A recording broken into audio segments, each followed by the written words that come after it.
ईश्वराच्या इच्छेनेच वागत होते.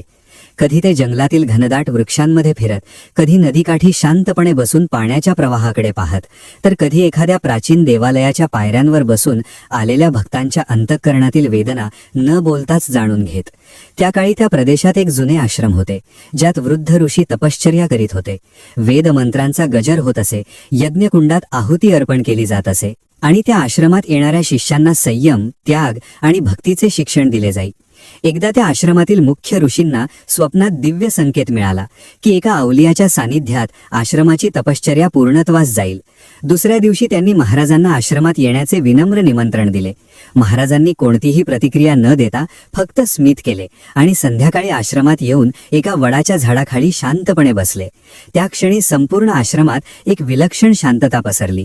पक्ष्यांचे कलरव थांबले, वाऱ्याची गती मंदावली आणि ऋषींना जाणवले की त्यांच्या तपश्चर्येचे फलित त्यांच्या समोर बसले आहे. त्या रात्री आश्रमात दीपोत्सव झाला, देवतांची पूजा झाली, मंत्रोच्चार झाले आणि महाराज मात्र त्या सर्व सोहळ्यापासून दूर राहून अंतर्मुख अवस्थेत होते. सकाळी आश्रमातील शिष्यांनी महाराजांच्या चरणी वंदन केले आणि आपापल्या शंका मांडल्या. कुणी संसारातील दुःख विचारले, कुणी साधनेचा मार्ग विचारला, तर कुणी धन, संतती आणि आरोग्याची याचना केली. महाराजांनी कुणालाही थेट उत्तर दिले नाही, पण प्रत्येकाला त्यांच्या अंतःकरणात उत्तर मिळाले. एका गरीब गृहस्थाने अश्रूंनी भरलेल्या डोळ्यांनी आपली व्यथा सांगितली की उपासमारीमुळे कुटुंबाचे हाल होत आहेत. महाराजांनी त्याला नदीकाठी नेले, पाण्यात हात घालायला सांगितला. त्या पाण्यातून त्याला भरपूर धान्य मिळाले. तो गृहस्थ स्तब्ध झाला आणि त्याच्या जीवनात कधीही अन्नाची कमतरता राहिली नाही. दुसऱ्या दिवशी आश्रमाजवळील राजमार्गावरून एक राजपुत्र बैलगाडीतून जात होता. त्याच्या मनात गर्व, अहंकार आणि सामर्थ्याचा उन्माद होता. त्याने महाराजांना पाहून उपहास केला, पण महाराजांनी त्याच्याकडे पाहून केवळ एक दीर्घ नजरेचा कटाक्ष टाकला.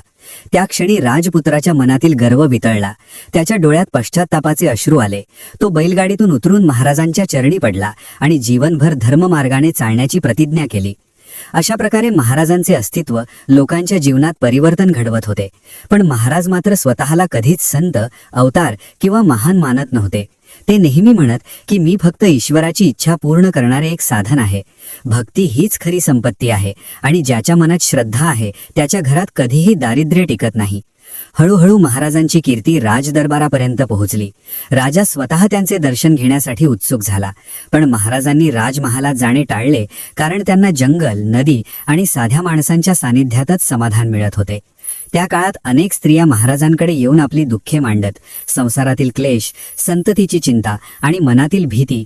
महाराज त्यांना मातेसारखा आधार देत, त्यांच्या डोक्यावर हात ठेवत आणि त्यांच्या जीवनात आशेचा दीप प्रज्वलित करत. त्या प्रदेशात एक प्राचीन शिवमंदिर होते, जिथे महाराज अनेकदा रात्री ध्यानस्थ बसत. असे म्हणतात की त्यावेळी स्वयं देवताही त्या ठिकाणी अवतरत आणि महाराजांशी अदृश्य संवाद साधत. या सर्व घटनांमुळे लोकांचा विश्वास अधिक दृढ होत गेला आणि महाराजांचे नाव केवळ नाव राहिले नाही, तर भक्ती, श्रद्धा आणि जीवन परिवर्तनाचे प्रतीक बनले. महाराजांच्या सान्निध्यात दिवसेंदिवस भक्तांची संख्या वाढत चालली होती. पण त्या वाढत्या गर्दीतही महाराजांचे जीवन अत्यंत साधे, निर्विकार आणि अंतर्मुख राहिले. ते कधी नदीच्या प्रवाहात पाय भिजवत उभे राहत, तर कधी अरण्यातील एकांतात बसून निःशब्द साधना करीत. त्यांच्या आजूबाजूला असलेल्या निसर्गालाही जणू त्यांची ओढ वाटत असे. पाखरे त्यांच्या जवळ येऊन बसत, वन्य प्राणी भय न बाळगता त्यांच्या आसपास फिरत आणि वाऱ्याची मंद झुळूक जणू त्यांच्या श्वासोच्छवासाशी ताल धरत असे.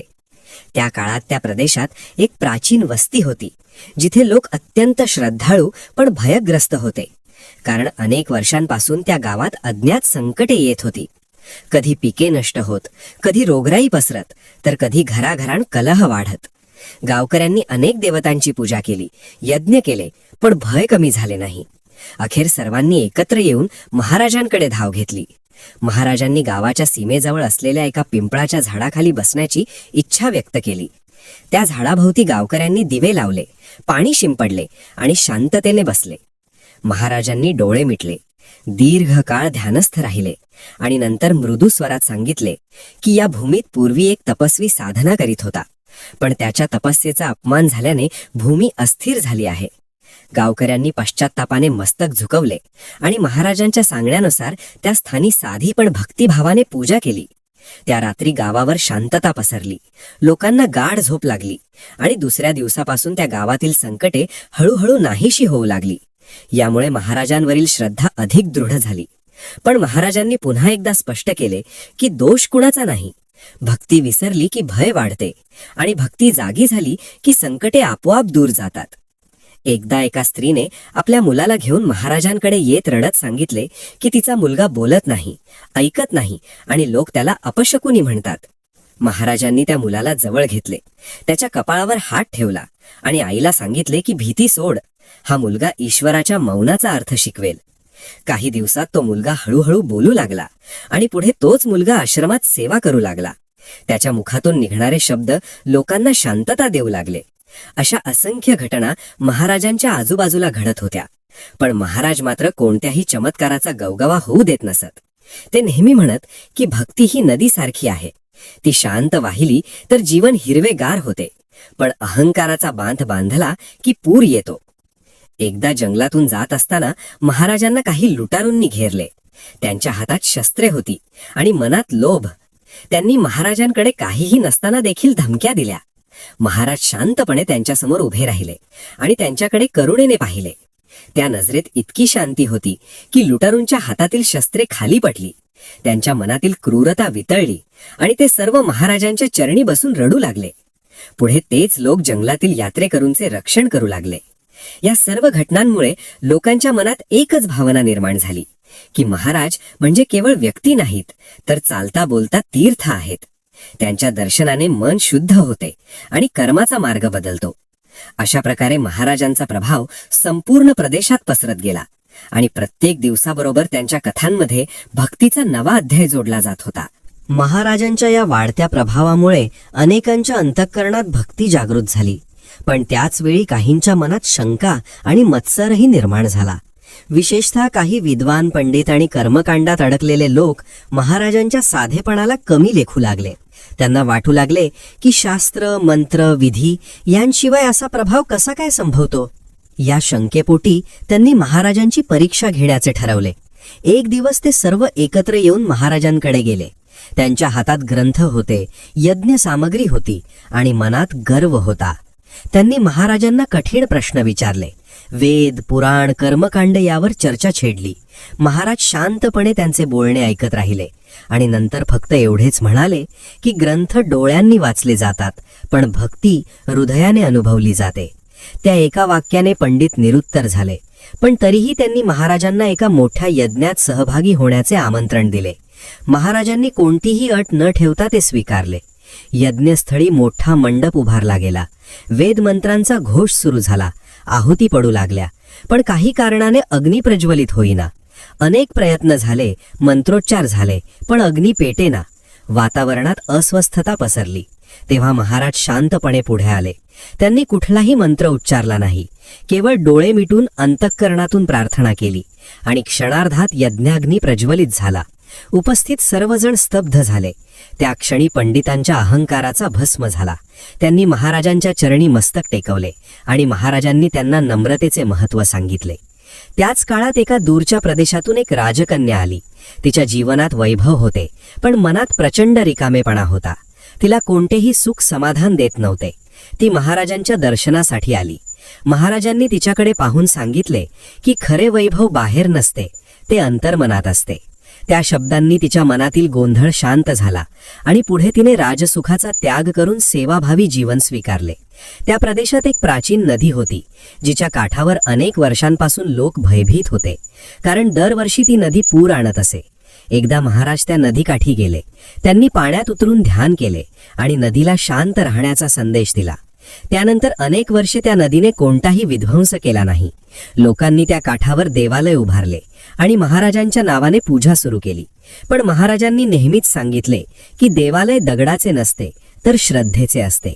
जो मनात भक्ती ठेवतो तोच खरा मंदिर असतो. अशा प्रकारे महाराजांचे उपदेश लोकांच्या जीवनाचा मार्गदर्शक बनत गेले. त्यांच्या साध्या वाक्यांतून गूढ तत्वज्ञान प्रकट होत होते आणि सामान्य माणसालाही जीवनाचा अर्थ उमगू लागला. महाराज जिथे जात तिथे परिवर्तन घडत होते, पण तरीही ते स्वतःला काहीच मानत नव्हते. त्यांचे जीवन म्हणजे त्याग, करुणा आणि भक्ती यांचे मूर्त स्वरूप होते. आणि या सर्व घटनांमुळे त्या काळातील समाजात एक नवी जागृती निर्माण झाली, जी पुढे अनेक पिढ्यांसाठी प्रेरणादायी ठरणार होती. महाराजांच्या या लीला आणि उपदेशांमुळे संपूर्ण प्रदेशात भक्तीचा सुवास दरवळू लागला. पण भक्ती वाढली तशीच अंतर्गत परीक्षा देखील सुरू झाली. कारण महाराज नेहमीच सांगत की श्रद्धा ही फक्त सुखात नाही तर दुःखातही टिकली पाहिजे. एकदा त्या प्रदेशात दीर्घकाळ पाऊस पडत राहिला. नद्या ओसंडून वाहू लागल्या, काही वस्त्या पाण्यात गेल्या, लोक भयभीत झाले. अनेकांनी महाराजांना विनवणी केली की या संकटातून मुक्ती द्यावी. महाराजांनी सर्वांना नदीकाठी एकत्र बसवले, दिवे लावले आणि सांगितले की आधी मनातील भय शांत करा, कारण भयच संकटाला मोठे करते. लोकांनी डोळे मिटून महाराजांच्या सांगण्यानुसार अंतर्मनात प्रार्थना केली. काही काळात पावसाचा जोर कमी झाला, नदी शांत झाली आणि लोकांनी समजून घेतले की संकटावर विजय हा आधी मनात मिळवावा लागतो. त्या दिवसानंतर अनेकांनी महाराजांच्या चरणी आपली अहंकाराची ओझी ठेवली. एकदा एका श्रीमंत व्यापाऱ्याने महाराजांकडे येऊन मोठ्या देणगीची इच्छा व्यक्त केली. त्याला वाटत होते की धन अर्पण केल्याने पुण्य मिळेल. महाराजांनी त्याला विचारले की तुझे मन किती रिकामे आहे. व्यापारी निरुत्तर झाला. महाराजांनी सांगितले की रिकाम्या हाताने दिलेले प्रेम मोठे असते, भरलेल्या हाताने दिलेले धन नाही. त्या व्यापाऱ्याचे मन बदलले. त्याने धनाचा गर्व सोडला आणि गरजू लोकांची सेवा सुरू केली. त्याच्या जीवनात समाधान आले. अशा अनेक उदाहरणांतून महाराज लोकांना समजावत होते की धन, सत्ता, ज्ञान हे सर्व साधनं आहेत, साध्य नाहीत. एकदा जंगलात राहणाऱ्या एका वृद्ध साधूने महाराजांची भेट घेतली. त्याने सांगितले की अनेक वर्षे तपश्चर्या करूनही मन शांत होत नाही. महाराजांनी त्याला सांगितले की तपश्चर्या बाहेर चालू आहे, पण आत अहंकार टिकून आहे. त्या साधूने डोळे मिटले आणि त्याच्या अंतःकरणात खोल बदल झाला. पुढे तो साधू महाराजांच्या सानिध्यात सेवा करू लागला. त्या प्रदेशात एक प्राचीन देवीचे मंदिर होते, जिथे वर्षातून एकदा मोठा उत्सव होत असे. महाराज त्या उत्सवाला उपस्थित राहिले, पण कोणत्याही विशेष स्थानावर न बसता साध्या भक्तांमध्ये बसले. देवीची आरती सुरू असताना महाराजांच्या डोळ्यांतून अश्रू वाहू लागले. त्या अश्रूंमध्ये कृतज्ञता, करुणा आणि भक्ती एकत्र मिसळलेली होती. उपस्थित भक्तांना जाणवले की खरी पूजा ही अंतःकरणात होते, विधी फक्त माध्यम असतात. त्या उत्सवानंतर अनेकांनी आपापल्या जीवनात साधेपणा स्वीकारला. कलह कमी झाले आणि घराघरात शांतता नांदू लागले. एकदा एका युवकाने महाराजांना विचारले की आयुष्यात योग्य मार्ग कसा ओळखावा. महाराजांनी त्याला सांगितले की ज्या मार्गाने चालताना मन हलके होते तोच योग्य मार्ग. जिथे अहंकार वाढतो तो मार्ग सोड. त्या साध्या शब्दांनी त्या युवकाचे संपूर्ण जीवन बदलले. पुढे तो युवक अनेकांना सद्मार्गावर आणणारा झाला. अशा प्रकारे महाराजांची वाणी, त्यांचे मौन, त्यांची नजर आणि त्यांचे अस्तित्व लोकांच्या जीवनात दीपस्तंभासारखे कार्य करू लागले. महाराज स्वतः मात्र कधीही थांबले नाहीत. ते सतत एका ठिकाणाहून दुसऱ्या ठिकाणी जात. कुठे नदीकाठी, कुठे अरण्यात, कुठे मंदिरात आणि प्रत्येक ठिकाणी भक्तीचं बीज रोवून पुढे निघून जात. त्यांच्या जाण्याने लोकांचे डोळे भरत, पण मनात आशा राहत, कारण महाराजांनी दिलेली शिकवण त्यांच्या हृदयात कायमची कोरली जात होती. आणि या सर्व घटनांनी हे स्पष्ट झाले की महाराजांचे कार्य केवळ चमत्कार घडवणे नव्हते, तर माणसाला माणूसपणाची जाणीव करून देणे होते. भक्तीच्या माध्यमातून जीवन शुद्ध करणे होते. आणि म्हणूनच महाराजांचा मार्ग काळाच्या पलीकडे जाणारा ठरला. महाराजांच्या या अविरत प्रवासात एक वेळ अशी आली की त्यांनी एका घनदाट अरण्यात दीर्घकाळ निवास करण्याचे ठरवले. त्या अरण्यात उंच वृक्षांची दाट छाया होती. मधूनच वाहणारी एक पवित्र नदी होती आणि तिच्या काठी एक जुने विस्मृतीत गेलेले आश्रमाचे अवशेष होते. त्या ठिकाणी पूर्वी महान ऋषी तपश्चर्या करीत असत असे वृद्ध सांगत. महाराज त्या आश्रमाच्या अवशेषांमध्ये बसून ध्यान करू लागले. दिवसेंदिवस त्यांच्या साधनेची तीव्रता वाढत गेली. अरण्यातील निसर्ग जणू त्यांच्या साधनेचा साक्षीदार झाला. वारा हळू वाहू लागला, पानांची सळसळ मंद झाली आणि नदीचा नाद अधिक गूढ भासू लागला. त्या काळात आसपासच्या गावांतील लोकांना स्वप्नांतून संकेत मिळू लागले की अरण्यात एक दिव्य पुरुष साधना करीत आहे. अनेक भक्त जंगलाचा कठीण मार्ग पार करून महाराजांकडे येऊ लागले. कोणी फळे अर्पण करीत, कोणी पाणी, तर कोणी फक्त नतमस्तक होत. महाराज सर्वांना समान दृष्टीने पाहत. त्या अरण्यात एक वेळ अशी आली की काही दुष्ट प्रवृत्तीचे लोक तेथे आले. त्यांना महाराजांची साधना खटकत होते. त्यांनी आश्रमाचे अवशेष नष्ट करण्याचा विचार केला. पण जेव्हा ते महाराजांच्या जवळ आले तेव्हा त्यांच्या मनात भीती निर्माण झाली. त्यांचे पाय थरथर कापू लागले आणि ते आपोआप माघारे फिरले. या घटनेनंतर लोकांचा विश्वास अधिक दृढ झाला की महाराजांच्या सानिध्यात अधर्म टिकू शकत नाही. त्या अरण्यातच एकदा एका वृद्ध स्त्रीने महाराजांकडे येऊन आपली कहाणी सांगितली. तिचा संसार उद्ध्वस्त झाला होता. मुलगे दूर गेले होते आणि ती एकटी पडली होती. महाराजांनी तिच्या डोक्यावर हात ठेवून सांगितले की तू एकटी नाहीस, ईश्वर तुझ्यासोबत आहे. त्या शब्दांनी तिच्या मनातील भीती नाहीशी झाली आणि पुढे ती स्त्री अरण्यातील देवालयाची सेवा करू लागली. तिच्या जीवनाला नवा अर्थ मिळाला. त्या अरण्यातील नदीकाठी महाराज अनेकदा रात्री बसून ध्यान करत.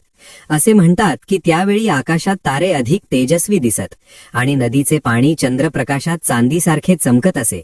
काही भक्तांनी त्या दिव्य दृश्यांचे वर्णन करताना सांगितले की त्या क्षणी काळ थांबल्यासारखा वाटत असे.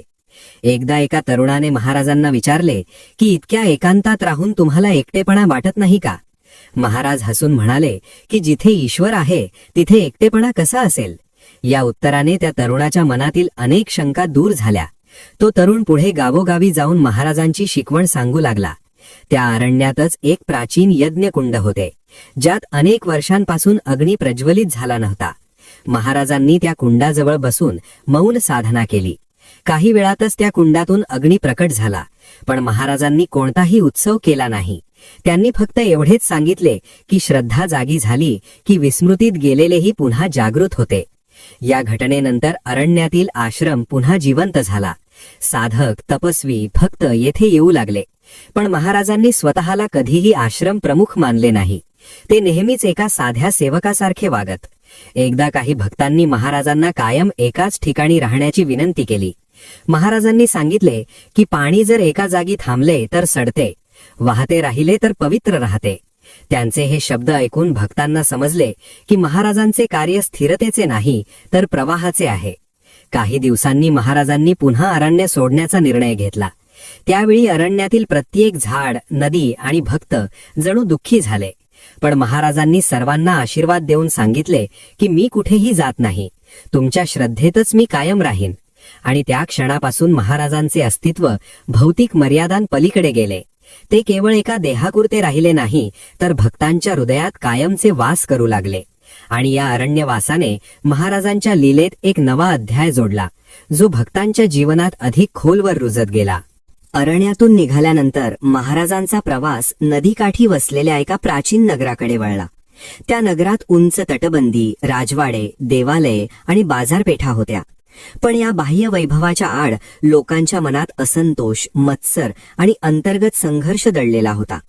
महाराज नगरात येताच त्यांनी राजवाड्याचा मार्ग टाळला आणि नदीकाठी असलेल्या जुन्या घाटावर निवास केला.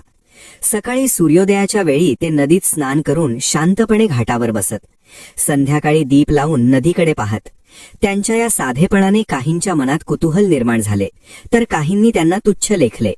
त्या नगराचा राजा पराक्रमी पण स्वभावाने कठोर होता. त्याच्या दरबारात न्याय होत असे, पण करुणा कमी होती. प्रजेला भय होते, प्रेम नव्हते. एकदा राजाच्या स्वप्नात एक दिव्य संकेत मिळाला की खरा राजा तोच जो प्रजेच्या दुःखात सहभागी होतो. या स्वप्नाने राजा अस्वस्थ झाला आणि त्याने महाराजांची चौकशी केली. जेव्हा त्याला कळले की महाराज नदीकाठी साधेपणाने राहतात, तेव्हा त्याने त्यांना दरबारात बोलवण्याची आज्ञा दिली. महाराज शांतपणे दरबारात गेले. राजाने आपल्या वैभवाने, शस्त्रांनी आणि अधिकाराने त्यांना प्रभावित करण्याचा प्रयत्न केला, पण महाराज निर्विकार राहिले. राजाने विचारले की तुमच्याकडे काय सामर्थ्य आहे? महाराजांनी उत्तर दिले की जे आहे ते देण्याचे सामर्थ्य. राजाला हे उत्तर समजले नाही, पण त्याच्या मनात एक हलकीशी अस्वस्थता निर्माण झाली. त्याच दिवशी नगरात एका गरीब कुटुंबावर अन्याय झाला. दरबारात त्यांचा आवाज दाबला गेला.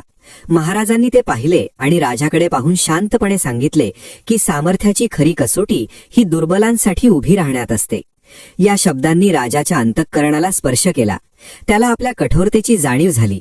त्याने त्या कुटुंबाला न्याय दिला आणि पुढे आपल्या शासन पद्धतीत बदल घडवून आणला. नगरातील लोकांना हा बदल जाणवू लागला. महाराजांच्या एका वाक्याने राजाच्या मनातील गर्व वितळला होता. या घटनेनंतर महाराज नगरातच काही काळ राहिले, पण राजवाड्यात नाही तर नदीकाठीच. लोक रोज त्यांच्या दर्शनासाठी येऊ लागले. व्यापारी, कारागीर, स्त्रिया, वृद्ध, सैनिक सर्वजण त्यांच्या चरणी नतमस्तक होत. महाराज प्रत्येकाला त्याच्या प्रश्नानुसार उत्तर देत नसत, तर त्याच्या अंतःकरणाला स्पर्श करत. एकदा एका सैनिकाने महाराजांना विचारले की युद्धात हिंसा कशी टाळावी. महाराजांनी सांगितले की कर्तव्य टाळू नकोस, पण द्वेष टाळ. द्वेषाने उचललेले शस्त्र पाप करते, कर्तव्याने उचललेले रक्षण करते. या उत्तराने त्या सैनिकाच्या मनात स्पष्टता आली. पुढे तो सैनिक अन्याय टाळणारा आणि प्रजेचे रक्षण करणारा बनला. त्या नगरात एक प्राचीन देवीचे मंदिर होते, जिथे दरवर्षी मोठा उत्सव होत असे. महाराज त्या उत्सवात साध्या भक्तासारखे सहभागी झाले. त्यांनी कुठलीही विशेष पूजा केली नाही, पण देवीसमोर बसून अश्रूंनी भरलेल्या डोळ्यांनी नतमस्तक झाले. लोकांनी त्या दृश्यातून भक्तीचा खरा अर्थ शिकला. महाराजांनी त्यावेळी सांगितले की देवी ही केवळ मूर्तीत नाही, ती करुणेत आहे. जी करुणा तुमच्या वागण्यात दिसते तीच खरी पूजा आहे. या उपदेशामुळे नगरातील अनेकांनी आपले वर्तन बदलले. कलह कमी झाले, दानधर्म वाढला आणि समाजात एक नवी समजूत निर्माण झाली. महाराजांच्या उपस्थितीने नगराचे बाह्य वैभव नव्हे तर अंतःकरण समृद्ध झाले. काही काळानंतर महाराजांनी नगर सोडण्याचा निर्णय घेतला. राजा आणि प्रजा दोघेही व्याकुळ झाले.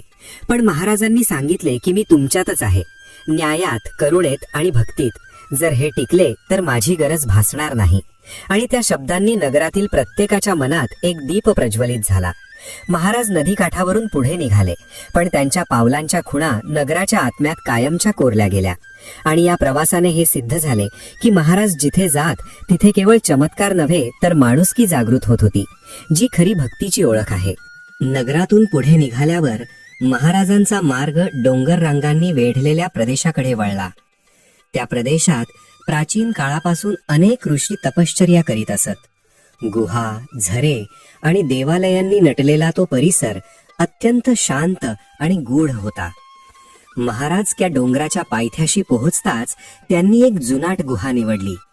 त्या गुहेत दिवसेंदिवस ते ध्यानस्थ बसू लागले.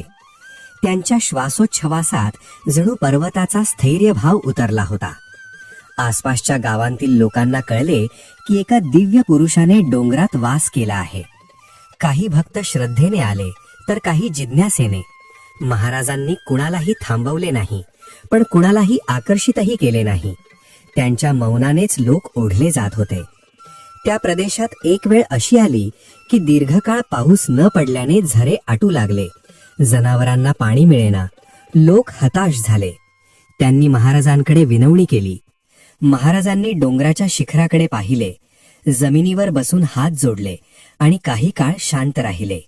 त्या रात्री ढग जमले आणि पहाटे डोंगरातून नवीन झरे वाहू लागले. लोकांनी हे दृश्य पाहून डोळ्यांत अश्रू आणले. पण महाराजांनी सांगितले की निसर्ग तुमच्या भावनेचा आरसा आहे, त्याच्याशी मैत्री ठेवा. तो कधीही पाठ फिरवत नाही. त्या डोंगरात एक तरुण तपस्वी राहत होता. त्याच्या मनात प्रचंड अस्थिरता होती. त्याला वाटत होते की त्याची साधना व्यर्थ जात आहे. तो महाराजांकडे आला आणि आपले दुःख मोकळे केले. महाराजांनी त्याला सांगितले की साधनेत प्रगती दिसत नाही तेव्हा संयमाची खरी परीक्षा असते. थांबू नकोस. त्या शब्दांनी त्या तरुणाच्या मनात नवा आत्मविश्वास निर्माण झाला. पुढे तोच तरुण अनेक साधकांना मार्गदर्शन करू लागला. त्या डोंगरातच एक प्राचीन देवालय होते, ज्याची पूजा अनेक वर्षे विस्कळीत झाली होती. महाराजांनी तेथे जाऊन साधी पूजा केली. कोणताही मोठा विधी न करता फक्त अंतःकरणातून नतमस्तक झाले. त्या दिवसानंतर लोकांनी पुन्हा त्या देवालयात श्रद्धेने येणे सुरू केले आणि विस्मृतीत गेलेले स्थान पुन्हा जिवंत झाले. महाराजांच्या उपस्थितीने त्या प्रदेशातील भय कमी झाले, कारण डोंगरातील वाघ, सर्प यांची भीती लोकांच्या मनात होती. पण महाराजांच्या सान्निध्यात कुणालाही इजा झाली नाही. लोक म्हणू लागले की जिथे अहिंसा असते तिथे हिंसा निघून जाते. एकदा काही प्रवासी डोंगरात भरकटले. अंधार पडला. त्यांनी महाराजांचे नाव घेतले आणि अचानक त्यांना मार्ग सापडला. ते सुरक्षितपणे गावात पोहोचले. या घटनेनंतर महाराजांचे नाव संकटातून मार्ग दाखवणारे बनले. पण महाराजांनी नेहमीच सांगितले की मी मार्ग दाखवत नाही, तुमची श्रद्धाच तुम्हाला मार्ग दाखवते. या डोंगरवासाने महाराजांच्या लीलेत आणखी एक पैलू जोडला. तो म्हणजे स्थैर्य, संयम आणि निसर्गाशी एकरूप होण्याचा. काही काळानंतर महाराजांनी पुन्हा प्रवास सुरू करण्याचा संकेत दिला. डोंगरातील साधक, भक्त आणि ग्रामस्थ व्याकुळ झाले. पण महाराजांनी सर्वांना आशीर्वाद देऊन सांगितले की स्थैर्य ठिकाणात नसते, ते मनात असते, आणि जिथे मन स्थिर आहे तिथे मी आहे. या शब्दांनी लोकांच्या अंतःकरणात खोल ठसा उमटला. महाराज डोंगर उतरून पुढे निघाले, पण त्या पर्वताच्या शांततेत, झऱ्यांच्या नादात आणि भक्तांच्या श्वासात त्यांची उपस्थिती कायमची मिसळली. आणि या टप्प्याने हे अधोरेखित झाले की महाराज केवळ संकट हरण करणारे नाहीत, तर माणसाला स्वतःच्या अंतःकरणातील डोंगर चढायला शिकवणारे आहेत, जिथे शिखर गाठल्यावर शांती स्वतःहून अवतरते. डोंगर उतरून पुढे जात असताना महाराज एका विस्तीर्ण वनप्रदेशात पोहोचले. त्या वनात उंच साल, साग आणि वडपिंपळाची झाडे होती. मधूनच वाहणारी एक पवित्र नदी वनाला 2 भागांत विभागत होती. त्या नदीकाठी एक जुना आश्रम होता, जिथे अनेक वर्षांपासून साधकांची ये-जा कमी झाली होती, कारण त्या वनात भयानक अशा अंतर्गत भीतीने लोकांना ग्रासले होते. वनात भटकताना अनेकांना मनोविकार, दुःस्वप्ने आणि अस्वस्थता जाणवत होती. लोक म्हणत की त्या भूमीत पूर्वी झालेल्या अन्यायामुळे वातावरण दूषित झाले आहे. महाराज त्या आश्रमात पोहोचताच त्यांनी प्रथम नदीत स्नान केले. नंतर आश्रमाच्या प्रांगणात बसून दीर्घ मौन साधना सुरू केली. त्यांच्या साधनेमुळे संपूर्ण वनात एक वेगळीच ऊर्जा जाणवू लागली. पानांची सळसळ मृदू झाली, पक्ष्यांचा कलरव पुन्हा ऐकू येऊ लागला आणि रात्री आकाश अधिक स्वच्छ भासू लागले. आसपासच्या गावातील लोकांनाही बदलती अनुभूती जाणवली. अनेकांनी धैर्य एकवटून महाराजांकडे येणे सुरू केले. कोणी आपल्या भयाची कथा सांगत होते, कोणी रात्री पडणाऱ्या दुःस्वप्नांची, तर कोणी मनातल्या अंधाराची. महाराज प्रत्येकाचे बोलणे शांतपणे ऐकत आणि त्यांना सांगत की भय हे बाहेर नसते, ते आपल्या आत असते, आणि ज्या क्षणी आपण त्याला पाहतो त्या क्षणी त्याची ताकद कमी होते. एकदा एका युवकाने सांगितले की तो ध्यान करताच त्याला भीती वाटते. महाराजांनी त्याला नदीकाठी नेले, पाण्याकडे पाहायला सांगितले आणि विचारले की पाणी वाहताना घाबरते का? युवकाने नकारार्थी मान हलवली. महाराज म्हणाले की तूही वाहत राहा, थांबू नकोस. त्या साध्या उपदेशाने त्या युवकाच्या साधनेत स्थिरता आली. पुढे तोच युवक आश्रमाचा आधारस्तंभ बनला. त्या वरातच एक प्राचीन मंदिर होते, जे अर्धवट भग्न अवस्थेत होते. लोक तेथे जाण्यास घाबरत. महाराजांनी त्या मंदिरात जाऊन साधी पूजा केली, धूपदीप लावले आणि मंदिराच्या दगडांवर हात फिरवला, जणू त्या जागेला पुन्हा जिवंत करत होते. त्या दिवसानंतर लोकांनी पाहिले की मंदिराभोवतीची भीती नाहीशी झाली आहे. स्त्रिया, वृद्ध, मुले निर्धास्तपणे तेथे येऊ लागली. त्या वनातील एका भागात काही लोक लोभापोटी इतरांवर अन्याय करत. त्यांचा प्रभाव वाढत चालला होता. महाराजांनी त्या लोकांना बोलावले नाही, त्यांच्या विरुद्ध काहीही केले नाही, पण त्यांच्या सान्निध्यात येताच त्या लोकांच्या मनात अपराध भावना जागृत झाली. त्यांनी स्वतःहून आपले मार्ग बदलले आणि गरिबांना मदत सुरू केली. लोक म्हणू लागले की महाराजांच्या जवळ असत्य टिकत नाही. एकदा त्या वनात भीषण वादळ आले. झाडे हलू लागली, पाऊस कोसळू लागला. आश्रमातील लोक भयभीत झाले. महाराज मात्र शांतपणे आश्रमाच्या मध्यभागी बसले. त्यांनी सर्वांना एकत्र बसायला सांगितले. डोळे मिटून श्वासावर लक्ष केंद्रित करायला सांगितले. काही वेळात वादळाचा जोर कमी झाला आणि लोकांच्या मनातील भयही ओसरले. त्या क्षणी सर्वांनी अनुभवले की बाह्य वादळापेक्षा अंतर्गत वादळ शांत करणे अधिक महत्वाचे आहे. महाराज त्या वनात काही काळ राहिले आणि त्या काळात वन केवळ झाडांचा समूह राहिला नाही, तर साधनेचे क्षेत्र बनले. लोक दूरदूरून येथे येऊ लागले, पण महाराजांनी कधीही त्या स्थानी आपले नाव कोरले नाही. त्यांनी सांगितले की स्थाने पवित्र नसतात, भाव पवित्र असतो, आणि जेव्हा भाव शुद्ध होतो तेव्हा संपूर्ण भूमी तीर्थ बनते. काही काळानंतर महाराजांनी पुन्हा पुढे जाण्याचा संकेत दिला. आश्रमातील लोकांनी अश्रूंनी निरोप दिला, पण महाराजांनी त्यांना समजावले की भयाच्या जागी श्रद्धा ठेवली तर मी कायम तुमच्यासोबत आहे.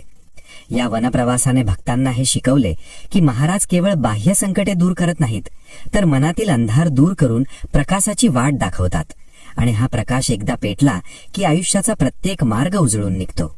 वनातून पुढे निघताना महाराज अशा प्रदेशात आले जिथे मानवी वस्ती फारशी नव्हती. फक्त काही लहान खेडी, मेंढपाळांची झोपडी आणि दूरवर दिसणारी प्राचीन देवळांची शिखरे होती. त्या भूमीत लोक जगत होते, पण जगण्याचा आनंद हरवला होता, कारण अनेक पिढ्यांपासून त्यांच्यावर दारिद्र्य, आजार आणि अंतर्गत निराशेची छाया होती. लोक कर्माला दोष देत होते, नशिबाला शिव्या देत होते, पण मनात भक्तीचा दिवा विझलेला होता. महाराज त्या प्रदेशात पोहोचताच त्यांनी एका कोरड्या नदीपात्राजवळ बसण्याचा निर्णय घेतला. त्या नदीत अनेक वर्षांपासून पाणी वाहत नव्हते. जणू ती नदीही थकली होती. महाराज त्या कोरड्या वाळूत बसून ध्यान करू लागले. दिवस गेले, रात्री गेल्या, पण महाराज हलले नाहीत. त्यांच्या साधनेत इतकी तल्लीनता होती की आसपासच्या लोकांना कुतूहल वाटू लागले. काही जण उपहासाने म्हणाले की कोरड्या नदीत काय साधना करणार, पण काही वृद्धांनी अंतःकरणातून नमस्कार केला, कारण त्यांना जाणवले की काहीतरी बदल घडणार आहे.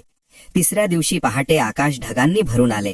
दूरवर गडगडाट झाला आणि काही वेळातच पावसाच्या धारांनी त्या कोरड्या नदीपात्रात पाणी साचू लागले. लोक धावत आले. त्यांच्या डोळ्यात आश्चर्य आणि आनंद अश्रू बनून वाहू लागला. पण महाराजांनी डोळे उघडले नाहीत. जणू त्यांनी हे सर्व आधीच पाहिले होते. त्या दिवसानंतर त्या नदीत नियमितपणे पाणी वाहू लागले आणि लोकांना केवळ पाणीच नव्हे तर आशाही मिळाली. त्या खेड्यांतील लोक महाराजांकडे येऊन आपापल्या वेदना सांगू लागले. कुणाला आजार होता, कुणाला संततीची चिंता, तर कुणाला आयुष्य निरर्थक वाटत होते. महाराज प्रत्येकाला एकच सांगत होते की जे वाहते ते जिवंत असते, जे थांबते ते सुकते. मन वाहते ठेवा. एकदा एका तरुण स्त्रीने महाराजांना विचारले की सतत दुःखच का येते. महाराजांनी तिला विचारले की तू नदीला दोष देतेस का जेव्हा ती कोरडी होते. स्त्री गोंधळली. महाराज म्हणाले की नदीला दोष देत नाहीस तर आयुष्याला का देतेस. वेळ बदलतो तसे प्रवाह बदलतात. त्या उत्तराने तिच्या मनात मोठा बदल झाला. पुढे तिने आपले जीवन सेवा आणि भक्तीत अर्पण केले. त्या प्रदेशात एक जुने अर्धवट पडलेले देवालय होते. लोक म्हणत की तिथे पूजा केली तर संकट येते. महाराज स्वतः त्या देवालयात गेले. त्यांनी धूळ झटकली, दीप लावला आणि शांतपणे बसले. काही वेळातच मंदिरात एक वेगळीच शांती पसरली. लोकांनी पाहिले की भय त्यांच्या मनात होते, स्थानी नव्हते. त्या दिवसानंतर मंदिरात पुन्हा पूजा सुरू झाली आणि त्या गावात कलह कमी होऊ लागले. महाराज त्या प्रदेशात फार काळ थांबले नाहीत, पण त्यांच्या उपस्थितीने लोकांच्या विचारधारेत मोठा बदल घडला. लोकांनी मेहनतीला सुरुवात केली, एकमेकांना मदत करू लागले आणि देवावरचा विश्वास पुन्हा जागा झाला. महाराज निघताना म्हणाले की मी नदीत पाणी आणले नाही, तुमच्या मनातील प्रवाह जागा केला आहे, आणि जेव्हा मन वाहते तेव्हा जीवन आपोआप फुलते. त्यांच्या या शब्दांनी लोकांच्या अंतःकरणात गहिरा ठसा उमटला. महाराज पुढे निघाले, पण त्या कोरड्या भूमीत आता केवळ पाणी नव्हते तर श्रद्धेचे पीक उगवले होते. आणि या प्रवासाने हे स्पष्ट झाले की महाराज जिथे जातात तिथे केवळ चमत्कार घडत नाहीत, तर माणसाच्या आतल्या मृत प्रवाहाला पुन्हा जीवन मिळते, जे आयुष्याला नवी दिशा देते आणि भक्तीला खोल अर्थ प्रदान करते. त्या कोरड्या भूमीतून पुढे निघाल्यावर महाराजांचा मार्ग आता अधिकच शांत आणि एकांताकडे वळला, जिथे रस्ते कमी आणि अंतर्मनाचे वळण अधिक होते. दूरवर एका विशाल नदीच्या काठावर पसरलेली प्राचीन वस्ती दिसू लागली. त्या वस्तीच्या मध्यभागी एक जुना राजवाडा आणि त्याच्या आसपास अनेक लहान देवालय, आश्रम आणि घाट होते. पण त्या वैभवाच्या आड एक खोल दुःख दडलेले होते, कारण त्या प्रदेशाचा राजा दीर्घकाळ आजारी होता. राजवाड्यात त्या कोरड्या भूमीतून पुढे निघाल्यावर महाराजांचा मार्ग आता अधिकच शांत आणि एकांताकडे वळला, जिथे रस्ते कमी आणि अंतर्मनाचे वळण अधिक होते. दूरवर एका विशाल नदीच्या काठावर पसरलेली प्राचीन वस्ती दिसू लागली. त्या वस्तीच्या मध्यभागी एक जुना राजवाडा आणि त्याच्या आसपास अनेक लहान देवालय, आश्रम आणि घाट होते. पण त्या वैभवाच्या आड एक खोल दुःख दडलेले होते, कारण त्या प्रदेशाचा राजा दीर्घकाळ आजारी होता. राजवाड्यात वैद्य येत होते, पूजाविधी होत होते, पण राजाची अवस्था सुधारत नव्हती. प्रजेत अस्वस्थता होती, भय होते आणि राजवाड्यात निराशेची छाया पसरली होती. महाराज त्या वस्तीच्या काठावर येऊन नदीघाटावर बसले. त्यांनी राजवाड्याकडे जाण्याची कोणतीही इच्छा व्यक्त केली नाही, पण त्यांच्या आगमनाची चाहूल वाऱ्यासारखी संपूर्ण वस्तीमध्ये पसरली. काही सेवक, काही वृद्ध आणि काही स्त्रिया महाराजांकडे येऊन नतमस्तक झाल्या. त्यांनी राजाच्या दुःखाची कथा सांगितली. महाराज शांतपणे ऐकत राहिले आणि म्हणाले की आजार देहात नाही तर मनात अधिक खोल रुजलेला आहे. त्या रात्री महाराज नदीकाठी ध्यानस्थ बसले. नदीचा नाद, चंद्रप्रकाश आणि त्यांचे मौन एकत्र मिसळले. त्यावेळी राजवाड्यात राजा अस्वस्थ झोपेत तडफडत होता. त्याला स्वप्नात एक तेजस्वी पुरुष दिसला, जो नदीकाठावर बसलेला होता आणि म्हणत होता की भय सोड, नियंत्रण सोड आणि विश्वास ठेव. राजा घाबरून जागा झाला.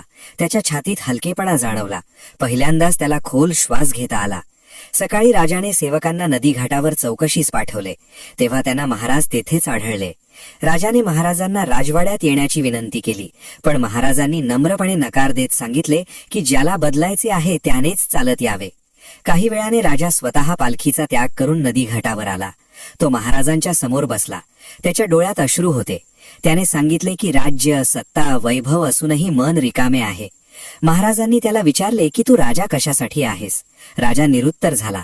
महाराज म्हणाले की जो स्वतःच्या मनावर राज्य करतो तोच खरा राजा. त्या शब्दांनी राजाच्या अंतःकरणात खोल स्पर्श केला. त्याने महाराजांच्या चरणी मस्तक टेकवले आणि त्या क्षणापासून त्याच्या आजाराची तीव्रता कमी होऊ लागली. पुढील दिवसात राजवाड्यात बदल दिसू लागले. अन्याय थांबले, करुणा वाढली आणि प्रजेला राजा जवळचा वाटू लागला. महाराज मात्र या बदलाचे श्रेय घेत नव्हते. ते नेहमी म्हणत की बदल मी घडवत नाही, बदल घडायला तयार असलेली मने मला सापडतात. त्या वस्तीतील लोक महाराजांच्या दर्शनासाठी मोठ्या संख्येने येऊ लागले. नदी घाट भक्तीचे केंद्र बनू लागला. सकाळी स्नान, संध्याकाळी दीप आणि रात्री शांत प्रार्थना सुरू झाली. महाराज त्या सर्वांत सहभागी होत, पण कधीही केंद्रस्थानी राहत नसत. एकदा एका वृद्धाने महाराजांना विचारले की तुम्ही कुठे थांबणार? महाराज हसून म्हणाले की जिथे भक्ती जागी होईल तिथे मी आपोआप थांबेन. या उत्तराने लोकांना समजले की महाराजांचे अस्तित्व देहापुरते मर्यादित नाही, ते भावात वसलेले आहे. काही काळानंतर महाराजांनी पुन्हा पुढे जाण्याचा संकेत दिला. पण यावेळेस लोकांच्या मनात दुःख नव्हते तर कृतज्ञता होती, कारण त्यांनी अनुभवले होते की महाराजांच्या भेटीने आयुष्य बदलते. पण महाराजांनी स्पष्ट सांगितले की अजून कथा संपलेली नाही, अजून अनेक मनं जागी व्हायची आहेत, अजून अनेक प्रवास बाकी आहेत. आणि म्हणूनच त्यांचे पाऊल पुन्हा पुढच्या वाटेकडे वळले, शांत, स्थिर आणि अढळ भक्तीचा प्रकाश सोबत घेऊन, जो पुढील घटनांना अधिक गूढ आणि गहिरा अर्थ देणार होता. महाराज त्या वस्तीपासून पुढे निघाल्यावर त्यांच्या प्रवासाला एक वेगळाच वळण मिळाले. कारण आता त्यांच्या पावलांबरोबर केवळ भक्त नव्हते, तर त्यांच्या कथांनी बदललेली मनेही चालत होती. दूरवर एका विस्तीर्ण मैदानाच्या मध्यभागी एक प्राचीन नगरी होती, जिच्या इतिहासात वैभव, युद्ध, भक्ती आणि पतन सर्व काही सामावलेले होते. त्या नगरीत एक अतिशय जुने देवालय होते, जे कधी काळी हजारो दीपांनी उजळलेले असे. पण आता तिथे शांतता होती. पूजा होती पण भाव नव्हता. विधी होते पण श्रद्धा कोमेजलेली होती. महाराज त्या नगरीत पोहोचले तेव्हा त्यांनी सर्वप्रथम त्या देवालयात जाण्याचा मार्ग धरला. देवालयाच्या पायऱ्या झिजलेल्या होत्या. भिंतींवर काळाच्या खुणा होत्या, पण मूर्ती अजूनही तेजस्वी भासत होती. महाराजांनी त्या मूर्तीसमोर बसून दीर्घ काळ मौन धारण केले. त्या मौनात काहीही मागणी नव्हती, फक्त समर्पण होते. त्यावेळी देवालयात उपस्थित असलेल्या काही भक्तांना जाणवले की त्यांच्या छातीत काहीतरी हलके झाले आहे, जणू अंतर्मनातील ओझे खाली ठेवले गेले आहे. त्या नगरीत एक वृद्ध पुजारी होता, ज्याने आयुष्यभर पूजा केली होती, पण मनात समाधान नव्हते. तो महाराजांकडे आला आणि म्हणाला की मी देवाची सेवा केली, पण देव मला भेटला नाही. महाराजांनी त्याला विचारले की तू देवाला भेटायला गेलास की देवाकडे काम मागायला? त्या प्रश्नाने पुजारी गप्प झाला. त्याच्या डोळ्यात अश्रू आले आणि त्या क्षणी त्याने प्रथमच देवालयात मनापासून नतमस्तक केले. त्या नगरीत एक कुटुंब होते, ज्यात पिढ्यानपिढ्या वैर चालत आले होते. सूड, द्वेष आणि अटुता त्यांच्या रक्तात मिसळली होती. महाराजांनी त्या कुटुंबातील लोकांना एकत्र बसवले. त्यांना काहीही उपदेश केला नाही, फक्त एकमेकांच्या डोळ्यात पाहायला सांगितले. काही क्षणातच त्यांचे कठोर चेहरे वितळले, जुन्या जखमा उघड्या पडल्या आणि रडण्यातून संवाद सुरू झाला. त्या दिवसानंतर त्या घरात शांतता नांदू लागले. लोक म्हणू लागले की महाराज शब्दांपेक्षा मौनातून अधिक बोलतात. त्या नगरीतील राजा आता वृद्ध झाला होता. त्याच्या मनात मृत्यूची भीती होती. तो महाराजांकडे आला आणि म्हणाला की सर्व काही असूनही शेवट जवळ आला की भय वाटते. महाराजांनी त्याला सांगितले की जे जगले ते मरणाला घाबरत नाही, जे साठवत राहिले ते शेवटाला रिकामे वाटते. या शब्दांनी राजाच्या मनातील भीती कमी झाली. त्याने आपल्या उरलेल्या आयुष्यात दान, सेवा आणि न्याय यांना प्राधान्य दिले. महाराजांच्या उपस्थितीने त्या नगरीत एक वेगळीच हालचाल सुरू झाली. लोक विधी कमी आणि भावना अधिक घेऊन देवालयात येऊ लागले. बाजारपेठेत फसवणूक कमी झाली. घराघरांत संवाद वाढला. महाराज मात्र या सर्व बदलांकडे पाहूनही निर्विकार राहिले. त्यांना माहीत होते की परिवर्तन हे बाहेर दिसते, पण त्याची मुळे आत खोल रुजलेली असतात. एकदा एका तरुणीने महाराजांना विचारले की भक्ती म्हणजे नेमके काय? महाराजांनी सांगितले की भक्ती म्हणजे स्वतःला विसरणे नाही, तर स्वतःला ओळखणे. त्या उत्तराने तिच्या आयुष्याला नवी दिशा दिली. पुढे ती अनेक स्त्रियांना आत्मसन्मान आणि भक्तीचा अर्थ शिकवू लागली. काही दिवसांनी महाराजांनी त्या नगरीतून निघण्याचा निर्णय घेतला. लोकांनी विनवणी केली की अजून थांबा, पण महाराजांनी सांगितले की दीप पेटवून थांबवता येत नाही, तो प्रकाश पसरवण्यासाठी पुढे जातो. आणि म्हणूनच त्यांनी पुन्हा प्रवास सुरू केला. पण यावेळेस त्यांच्या मागे चालणारे केवळ लोक नव्हते, तर बदललेली विचारसरणी, जागृत झालेली भक्ती आणि अंतःकरणात रुजलेली शांती होती. आणि हे स्पष्ट होत चालले होते की कथा आता शेवटाकडे जात नाही, तर अधिक खोल गुढाकडे वळत आहे, जिथे पुढील टप्प्यात महाराजांचे अस्तित्व एका वेगळ्याच रूपात प्रकट होणार होते. महाराजांचा हा प्रवास आता जणू एका अदृश्य वर्तुळात पूर्णत्वाकडे झुकत होता. कारण जिथून ते निघाले होते तिथेच त्यांचे पाऊल पुन्हा वळू लागले. पण आता ते ठिकाण तेच राहिले नव्हते आणि महाराजही फक्त देहापुरते उरले नव्हते. दूरवर एका शांत नदीकाठी वनराजीच्या कुशीत एका प्राचीन वडाच्या झाडाखाली महाराज पुन्हा येऊन बसले. त्या झाडाच्या फांद्या आकाशाला स्पर्श करत होत्या, मुळे जमिनीत खोलवर रुजलेली होती आणि त्याची छाया जणू संपूर्ण परिसराला कवेत घेत होती. महाराज त्या वडाच्या मुळाशी बसून शांत झाले. त्यांच्या चेहऱ्यावर विलक्षण तेज होते, डोळ्यात गूढ करुणा आणि अंतःकरणात अढळ स्थैर्य होते. आसपासचे पक्षी, प्राणी आणि वारा जणू त्यांची उपस्थिती ओळखून शांत झाले. काही भक्त दूरवरून येऊन झाडाखाली बसले. कुणी प्रश्न विचारला नाही, कुणी मागणी केली नाही. त्या क्षणाला शब्दांची गरज उरली नव्हती, कारण महाराजांचे मौनच सर्व उत्तर देत होते. त्या ठिकाणी एक वृद्ध शिष्य आला, जो अनेक वर्षे महाराजांच्या सानिध्यात होता. त्याने नम्रतेने विचारले की तुमचा हा प्रवास नेमका कुठे संपतो? महाराजांनी डोळे उघडले, वडाच्या झाडाकडे पाहिले आणि सांगितले की जिथे मुळे खोलवर रुजतात आणि फांद्या सर्वांना सावली देतात, तिथेच प्रवास संपतो, पण अस्तित्व कधीच संपत नाही. त्या उत्तराचा अर्थ शिष्याच्या अंतःकरणात खोलवर उतरला. त्या दिवशी अनेक लोकांनी अनुभवले की महाराजांच्या जवळ बसल्यावर मनातील अस्वस्थता नाहीशी होत आहे. काहींना त्यांच्या आयुष्यातील चुका स्पष्ट दिसू लागल्या, तर काहींना पुढचा मार्ग उमगू लागला. महाराजांनी कोणालाही थांबवले नाही, कोणालाही जवळ येण्याचे आमंत्रण दिले नाही, पण तरीही लोक ओढले जात होते, कारण तिथे कोणताही दिखावा नव्हता, फक्त शुद्ध उपस्थिती होती. त्या वडाखाली एक स्त्री बसून रडत होती. महाराजांनी तिला काही विचारले नाही, पण तिच्या डोक्यावर हलकेच हात ठेवला. तिचे रडणे हळूहळू थांबले आणि तिच्या चेहऱ्यावर शांतता उमटली. एक तरुण योद्धा आला, ज्याच्या मनात हिंसा आणि अपराध भावना होती. महाराजांनी त्याच्याकडे पाहून सांगितले की शौर्य हे बाहेरच्या युद्धात नाही, तर आतल्या अंधारावर विजय मिळवण्यात आहे. त्या शब्दांनी त्याचे मन हलके झाले. त्या वडाच्या झाडाखाली दिवस कसे गेले हे कुणालाच कळले नाही. सूर्य उगवत असे, मावळत असे, पण तिथे बसलेल्यांच्या मनात काळाची जाणीव विरघळत होती. असे वाटत होते की महाराज केवळ एका क्षणात नाही, तर प्रत्येक श्वासात आहेत. काही भक्तांनी जाणवले की महाराज कमी बोलत आहेत, अधिक मौनात आहेत, पण त्या मौनात अधिक अर्थ आहे. एकदा रात्री चंद्रप्रकाशात महाराजांनी शांतपणे सांगितले की आता माझा देह इथे आहे की नाही याला महत्व नाही, पण माझा भाव जिथे भक्ती आहे तिथे कायम राहील. हे ऐकून काही भक्त व्याकुळ झाले, पण महाराजांच्या चेहऱ्यावर विलक्षण समाधान होते. त्या रात्री अनेकांनी स्वप्नात प्रकाश पाहिला. कुणाला नदी, कुणाला वड, कुणाला दीप दिसला, पण सर्वांनी एकच अनुभव सांगितला की मनात भीती उरली नाही. त्या दिवसांनंतर लोकांनी त्या वडाच्या झाडाखाली येऊन बसणे सुरू ठेवले. जरी महाराज शांत असले तरी त्यांची उपस्थिती जाणवत होती.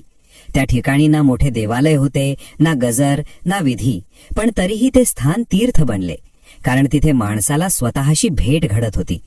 महाराजांचे अस्तित्व आता देहात मर्यादित राहिले नव्हते, ते श्रद्धेत, बदललेल्या जीवनात, शांत झालेल्या मनात प्रगट होत होते. आणि हे स्पष्ट होत होते की ही कथा अजून संपलेली नाही, कारण महाराज जिथे जिथे भक्तीने त्यांना स्मरतील तिथे तिथे ही कथा पुन्हा जिवंत होणार आहे. पुढील क्षण, पुढील अनुभव आणि पुढील जागृतीसाठी, कारण अशा कथा कधीच समाप्त होत नाहीत, त्या फक्त अधिक खोल जातात. वडाच्या झाडाखालील त्या शांततेनंतरही महाराजांचे अस्तित्व अधिकच सूक्ष्म आणि व्यापक होत गेले, कारण त्यांच्या मौनातून उमटणारी अनुभूती आता दूरदूरच्या प्रदेशात पोहोचू लागली होती. नदीकाठ, अरण्य, डोंगर, देवालय आणि आश्रम यांमध्ये लोक आपापल्या अंतःकरणातील बदल अनुभवू लागले. काहींना असे वाटू लागले की महाराज त्यांच्या स्वप्नांत मार्गदर्शन करत आहेत, तर काहींना जागेपणेच त्यांच्या शब्दांची आठवण होऊन निर्णय बदलू लागले. त्या काळात एका दूरच्या प्रदेशात दीर्घकाळ चाललेला दुष्काळ आणि कलह यांमुळे लोक हताश झाले होते. तेथील एक वृद्ध साधकाने ध्यानात महाराजांचे रूप पाहिले आणि त्याला संकेत मिळाला की नदीकाठी एकत्र येऊन अंतःकरण शुद्ध करा. त्या साधकाने लोकांना एकत्र बोलावले, नदीकाठी दीप लावले आणि महाराजांच्या शिकवणीनुसार भय बाजूला ठेवून शांत बसले. काही दिवसात पावसाचे संकेत दिसू लागले, पण त्याहून मोठा बदल लोकांच्या वागण्यात दिसू लागला. त्यांनी एकमेकांवरचा दोषारोप थांबवला, मदत सुरू केली आणि त्या भूमीत पुन्हा आशेचा अंकुर फुटला. लोक म्हणू लागले की महाराज दिसत नसले तरी मार्ग दाखवत आहेत. अशाच एका प्रदेशात एक तरुणी होती, जिने आयुष्याला निरर्थक मानून स्वतःला एकांतात बंद केले होते. तिने एका रात्री महाराजांचे नाव घेतले आणि मनापासून रडली. त्या क्षणी तिला असे वाटले की कुणीतरी तिच्या पाठीवर हात ठेवला आहे. दुसऱ्या दिवशी तिच्या मनात विलक्षण स्थैर्य आले. तिने गावातील मुलांना शिकवायला सुरुवात केली आणि तिचे जीवन सेवेतून उजळून निघाले. या घटना ऐकून लोकांना उमगू लागले की महाराजांचे कार्य देहाच्या मर्यादेत अडकलेले नाही, ते आता भावाच्या, श्रद्धेच्या आणि परिवर्तनाच्या रूपात जगत आहे. एका प्राचीन देवालयात पुजाऱ्यांमध्ये वाद सुरू होता. अहंकार आणि अधिकार यामुळे पूजा विस्कळीत झाली होती. त्या रात्री देवालयात बसलेल्या एका वृद्ध भक्ताने महाराजांची शिकवण आठवून सर्वांना शांत बसायला सांगितले. कोणताही विधी न करता केवळ नतमस्तक होण्यास सांगितले. काही वेळातच वाद शांत झाले आणि देवालयात पुन्हा भाव जागा झाला. लोक म्हणू लागले की महाराजांनीच हे घडवलं, पण त्या वृद्ध भक्ताने सांगितले की महाराजांनी काही केले नाही, त्यांनी आपल्याला स्वतःकडे पाहायला शिकवले. अशा प्रकारे महाराजांचे अस्तित्व अनेक ठिकाणी वेगवेगळ्या रूपात प्रकट होत राहिले. कुठे ते नदीचा प्रवाह बनले, कुठे वडाची सावली, कुठे दीपाची ज्योत, तर कुठे एखाद्या माणसाच्या अंतःकरणातील धैर्य. काही प्रवासी मार्ग हरवले असताना महाराजांचे नाव घेत आणि त्यांना योग्य दिशा मिळत असे. काही गृहस्थ संकटात सापडल्यावर महाराजांची आठवण करून शांत राहत आणि मार्ग सापडत असे. या सर्व घटनांमुळे एक गोष्ट स्पष्ट होत चालली होती की महाराजांची कथा एखाद्या आयुष्यापुरती मर्यादित नाही. ती प्रत्येक त्या क्षणात जिवंत होते जिथे माणूस अहंकार सोडून श्रद्धा स्वीकारतो, जिथे भयाऐवजी विश्वास ठेवतो आणि जिथे स्वार्थाऐवजी करुणा निवडतो. वडाच्या झाडाखाली बसलेले महाराज आता दिसत नसले तरी त्यांच्या शिकवणीने लोकांच्या जीवनात मुळे घट्ट रोवली होती आणि त्या मुळांमधून नव्या फांद्या फुटत होत्या, ज्या पुढील पिढ्यांना सावली देणार होत्या. या प्रवाहात कुठेही पूर्णविराम नव्हता, कारण महाराजांची कथा म्हणजे एका ठिकाणी थांबलेली गोष्ट नव्हे, तर चालत राहणारी, वाहत राहणारी आणि प्रत्येकाच्या जीवनात वेगवेगळ्या रूपात प्रकट होणारी एक अखंड भक्तिधारा होती, जी अजूनही पुढेच चालू आहे आणि पुढेही चालू राहणार आहे. अशा प्रकारे महाराजांची कथा एका देहापुरती, एका स्थळापुरती किंवा एका काळापुरती कधीच राहिली नाही. कारण ज्या क्षणी त्यांनी स्वतःला विसर्जित केले त्या क्षणीच ते हजारो अंतःकरणात स्थिर झाले. वडाच्या झाडाखालील ती शांतता आता केवळ त्या ठिकाणापुरती उरली नव्हती, ती प्रत्येक त्या माणसाच्या श्वासात मिसळली होती, ज्याने अहंकार सोडून नम्रता स्वीकारली, ज्याने भयाऐवजी श्रद्धा धरली आणि ज्याने स्वार्थाऐवजी करुणेचा मार्ग निवडला. काही काळानंतर लोकांनी पाहिले की महाराजांचा देह त्या वडाखाली दिसेनासा झाला, पण त्यांच्या अनुपस्थितीतही त्या स्थानी येणाऱ्या भक्तांना तीच शांती, तोच आधार आणि तोच अंतर्मनाचा स्पर्श जाणवत होता. जणू महाराज सांगत होते की देह नसेल तरी भाव आहे, शब्द नसतील तरी मार्ग आहे आणि रूप दिसणार नाही तरी कृपा आहे. त्या प्रदेशात पुढील पिढ्यांनी त्या वडाच्या झाडाला देवासमान मानले, पण महाराजांच्या शिकवणीप्रमाणे त्यांनी कधीही त्या स्थळालाच अंतिम सत्य मानले नाही. त्यांनी आपापल्या जीवनात भक्ती, सेवा, संयम आणि करुणा जपली. जंगलात राहणाऱ्यांनी निसर्गाशी मैत्री ठेवली, नदीकाठी राहणाऱ्यांनी प्रवाहाचा आदर केला, नगरात राहणाऱ्यांनी न्याय आणि सहानुभूती जपली आणि गृहस्थांनी संसारात राहूनही अंतर्मन स्वच्छ ठेवण्याचा प्रयत्न केला. महाराजांची आठवण एखाद्या संकटात नाव घेण्यापुरती मर्यादित राहिली नाही, तर प्रत्येक निर्णयाच्या वेळी, प्रत्येक द्वंद्वाच्या क्षणी आणि प्रत्येक दुःखात आधार बनली. लोक म्हणू लागले की महाराज भेटत नाहीत पण सोडतही नाहीत. काही वृद्ध भक्तांनी आपल्या शेवटच्या श्वासात सांगितले की आम्ही महाराजांना पाहिले नाही, पण आमचे आयुष्य त्यांच्या शिकवणीने उजळले आणि तेच खरे दर्शन आहे. काही मातांनी आपल्या मुलांना सांगितले की धन मागू नकोस, मन शुद्ध ठेव, कारण महाराज तिथेच असतात. काही साधकांनी आपल्या शिष्यांना सांगितले की मोठे चमत्कार शोधू नकोस, रोजच्या वागण्यात बदल झाला की तोच चमत्कार असतो. अशा प्रकारे महाराजांची